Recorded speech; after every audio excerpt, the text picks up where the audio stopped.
Alright, the next stroke we're going to learn is another draw stroke. In this case, we're going to draw the board sideways while maintaining a straight ahead orientation.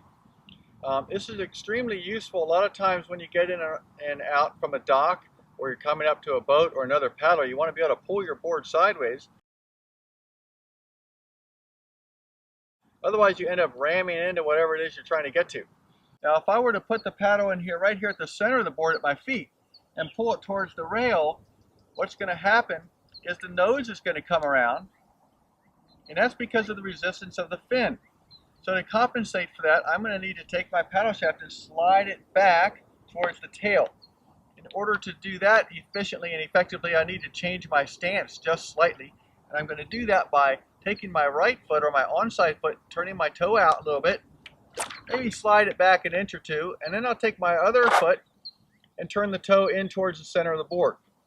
Now I can rotate my hips to the side, extend my lower arm, take my top arm and stick it out over the lower arm. So I'm going to stack my hands. I'll pull the blade right towards the rail and then slice it out.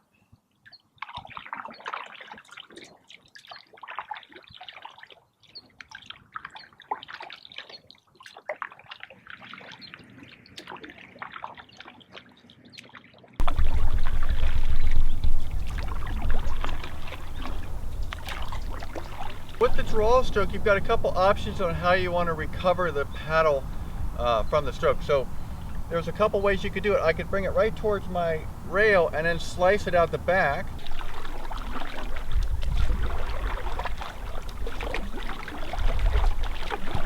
The other option, which is what the tigers usually do, is I can bring it right to the rail, roll my lower hand forward and slice it away.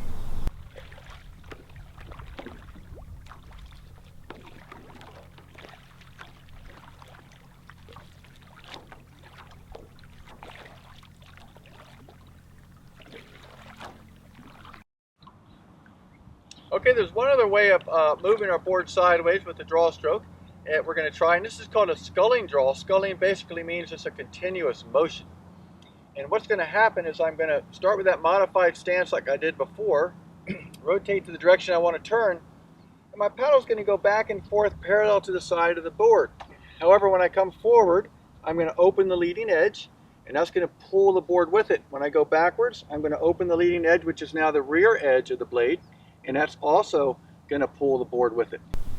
Make sure on the setup that you rotate in the direction you want to go, look towards future water, as they would say, look where you want to go, and stack one hand on top of the other. The more vertical the paddle shaft, the more it's going to pull you sideways.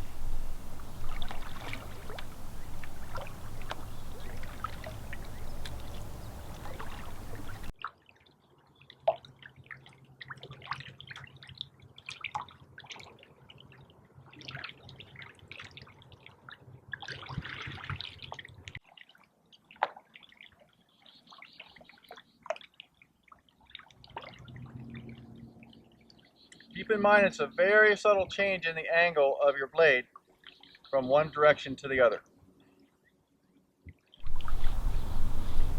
Okay, we're going to learn another draw stroke, and this one was going to take place up at the nose. Now it's not going to seem like that important of a stroke right now. You just kind of have to trust me on this. We're going to use this later on in a maneuver, and it will end up being a really valuable tool for us to be able to do. So this is called a nose draw. I'm going to start with my neutral position here. And I'm going to take my T-grip hand with my thumb up, and I'm going to bring it over to the opposite shoulder with the thumb pointing down. Okay, now I'm keeping a nice loose grip with my shaft hand, and you'll notice that when I do that, the power face rotates to face the rail. Once again, as I mentioned earlier, all draw strokes, the power face is going to be facing the rail. So what's going to happen is I'm going to go into this position right here, I'm going to rotate out about 45 degrees, drop the blade in the water, and then unwind and bring the power face right towards the nose.